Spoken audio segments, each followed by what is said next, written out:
रोज एक नई कहानी देखने के लिए चैनल को सब्सक्राइब करें और बेल आइकन दबाना ना भूलें। चंचल और ज्योति थी तो किस्मत से एक दूसरे की सौतन, लेकिन फिर भी दोनों को एक दूसरे के प्रति कोई शिकायत नहीं थी, क्योंकि जो भी था उनकी मर्जी और रजामंदी से था। चंचल राजीव की पहली पत्नी थी, जिसकी शादी को 6 साल हो चुके थे, लेकिन उसकी कोई संतान नहीं थी, जिसके चलते उसकी सास मालती अपने बेटे की दूसरी शादी करवा के ज्योति को अपने घर ले आई थी। ऐसे ही समय बीतता है। तभी एक दिन सुबह के समय दोनों किचन में काम कर रही होती हैं।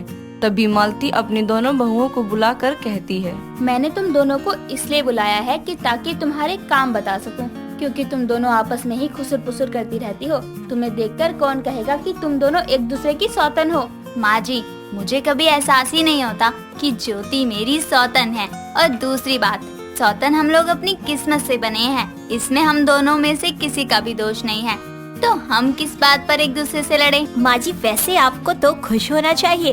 आपकी दोनों बहुएं सौतन होने के बाद भी एक दूसरे के साथ प्यार से रहती हैं। घर में शांति का माहौल है। यही तो मैं नहीं चाहती। मैं चाहती हूँ कि तुम दोनों घर में लड़ो, शांति का माहौल ना हो, ताकि मैं इस बांझ को हमेशा के लिए अपने घर से और अपने बेटे की जिंदगी से निकाल सकूं। क्या हुआ माँ जी, आप मेरी बात सुनकर किस सोच में पड़ गई? आपने हमें सुबह सुबह यही कहने के लिए बुलाया था। नहीं, मैं क्यों सोच में पड़ूंगी। मैंने तो ये कहने के लिए बुलाया था कि ज्योति बहू, तू जाकर जल्दी से तैयार हो जा। तुझे मेरे साथ मेरी सहेली के यहाँ जाना है, उसकी बहू की गोद भराई के फंक्शन में। हम अभी तैयार होकर आती हैं। चलो दीदी, आप भी। कहाँ चलो दीदी, तुझे समझ में नहीं आया? मैंने तेरा नाम लेकर बोला है। सिर्फ तू और मैं जाएंगे। जिसकी खुद की गोद सुनी हो वो किसी की गोद भराई के फंक्शन में क्या जाएगी? माँ जी, अगर ये बात है तो गोद तो मेरी भी नहीं भरी। तेरी और मेरे बेटे की शादी को अभी समय ही कितना हुआ है, जल्दी ही भर जाएगी। लेकिन ये तो 6 साल से यही है, लेकिन मुझे दादी होने का सुख आज तक नहीं दिया इसने। माँ जी, आप मुझे हमेशा बांझ होने का ताना क्यों मारती हैं? अब तो आपने इनकी दूसरी शादी भी करवा दी, फिर भी मैंने आपको कुछ नहीं बोला। मुझे तेरे साथ बहस नहीं करनी है। ज्योति बहू, तू जाकर तैयार हो, पर चंचल बहू, तू जाकर राजीव के लिए नाश्ता तैयार कर, वरना उसे ऑफिस के लिए देर हो जाएगी। मालती इतना कहकर ज्योति को लेकर वहाँ से चली जाती है और चंचल भी किचन में जाकर नाश्ता बनाने लग जाती है। कुछ समय बाद ज्योति और मालती तैयार होकर फंक्शन के लिए घर से निकल जाते हैं। तभी राजीव ऑफिस जाने के लिए तैयार होकर नीचे आता है और दोनों को बाहर जाते हुए देखकर चंचल से कहता है, ये दोनों सास बहू की सवारी कहाँ जा रही है सुबह सुबह? वो माँ जी की कोई सहेली है, उनके घर गोद भराई का फंक्शन है, तो वहीं गई थी। तो उसमें ज्योति का क्या काम? वो तो वहाँ किसी को जानती भी नहीं होगी। माँ जी ने उसे भी चलने को कहा था, इसलिए वो भी गई थी। उसे लेकर गई है तो तुम्हें भी लेकर जा सकती थी। तुम अकेले क्या करोगी घर में? मुझे माँ का तुम दोनों के बीच में ऐसा भेदभाव बिल्कुल भी पसंद नहीं है। आप गुस्सा मत करिए, शांत हो जाइए। और औरतों की बात को लेकर आप अपना दिमाग क्यों खराब कर रहे हैं? आप नाश्ता कर लीजिए। नहीं, रहने दो यार, भूखी नहीं है, मैं ऑफिस में ही कर लूंगा। तुम अपना ध्यान रखना, शाम को मिलता हूँ। मेरी वजह से तुम्हें इतना कुछ सहना पड़ता है, उसके लिए सॉरी यार। राजीव इतना कहकर ऑफिस के लिए निकल जाता है और चंचल भी अपने घर के कामों में लग जाती है। कुछ समय बाद चंचल हॉल में बैठी टीवी देख रही होती है। तभी मालती और ज्योति फंक्शन से घर आती हैं। ज्योति आते ही सोफे पर लेट जाती है। उसकी खराब हालत देखकर चंचल कहती है, क्या हुआ ज्योति, तुम ठीक तो हो ना? तुम्हारा चेहरा इतना पीला क्यों है? पता नहीं दीदी, बहुत चक्कर आ रहे हैं। प्लीज आप जल्दी से डॉक्टर को कॉल कर दीजिए।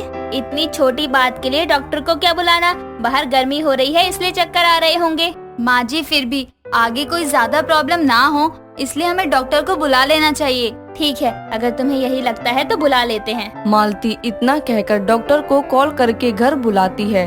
डॉक्टर ज्योति का चेकअप करके सबको बताता है कि वो प्रेग्नेंट है, जिसे सुनते ही मालती की खुशी का ठिकाना नहीं होता और वो डॉक्टर से कहती है, डॉक्टर साहब, मैं आपको बता नहीं सकती मैं कितनी खुश हूँ। मुझे इस दिन का कब से इंतजार है। जी हाँ, आपकी बहू प्रेग्नेंट है, लेकिन साथ ही ये बहुत कमजोर भी है, इसीलिए आपको इनका अच्छे से ध्यान रखना होगा। डॉक्टर, आप चिंता मत करिए, मैं इनका बहुत अच्छे से ख्याल रखूंगी, कोई तकलीफ नहीं होने दूंगी। ठीक है, अब मैं चलता हूँ। डॉक्टर इतना कहकर वहाँ से चला जाता है, जिसके बाद चंचल अपनी सौतन का बहुत अच्छे से ध्यान रखती है।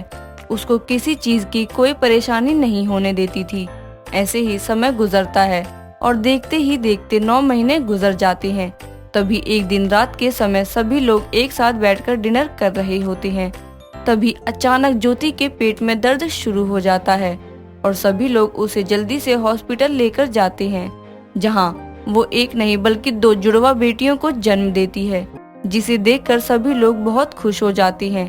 तभी ज्योति कहती है, लो दीदी, अब आपको कोई बांझ नहीं कहेगा। मेरी बेटी आपकी भी तो बेटी है ना, आप भी तो इसकी माँ हो। तुम सच कह रही हो ज्योति, मैं तुम्हारी बेटियों को एकदम अपनी बेटियों की तरह प्यार करूंगी। बिल्कुल भी नहीं, मैं तुझे अपनी पोतियों को हाथ तक नहीं लगाने दूंगी। प्यार करने की तो दूर की बात है। माँ, आप ये क्या कह रही हैं? आखिर कोई ना कोई रिश्ता इनका भी है चंचल के साथ। रिश्ता कोई भी हो, लेकिन मैं इस बांझ का साया अपनी पोतियों पर नहीं पड़ने दूंगी, बस। माँ, आप ये क्या कह रही हैं? अब तो आप दादी बन गई हैं। अब तो आप चंचल को ताना मारना बंद करिए। नहीं करूंगी, ये है एक बांझ, तभी तो मुझे आज तक पोते पोतियों का सुख नहीं दे पाई। चुप हो जाइए आप लोग, हॉस्पिटल है ये।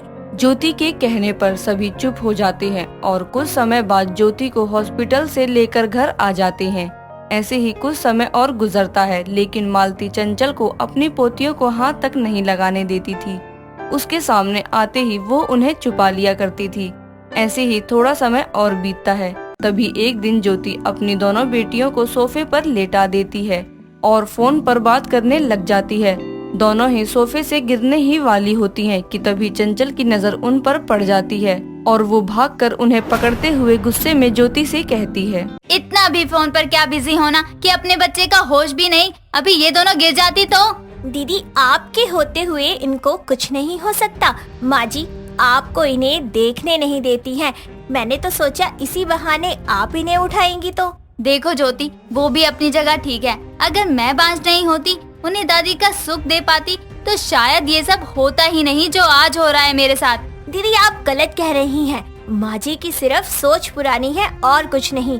और ये बात आप जानती हैं। मुझे ये पता है, मेरी बेटियों को आपसे ज्यादा प्यार कोई नहीं कर सकता। चंचल दोनों बेटियों को अपने गोद में लिए ज्योति से बात ही कर रही होती है कि तभी मालती अपने कमरे से नीचे आती है और अपनी पोतियों को चंचल की गोद में देखकर उसके हाथों से बच्चियों को छीनते हुए कहती है, तेरी हिम्मत कैसे हुई मेरी पोतियों को हाथ लगाने की या इनके पास आने की भी? तू अभी निकल मेरे घर से।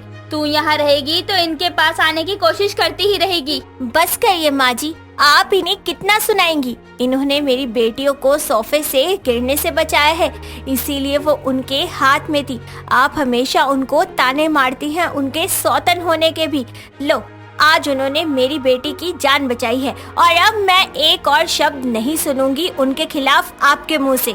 और रही बात दीदी के बांझ होने की, तो आज से मैं अपनी एक बेटी को चंचल दीदी को देती हूँ।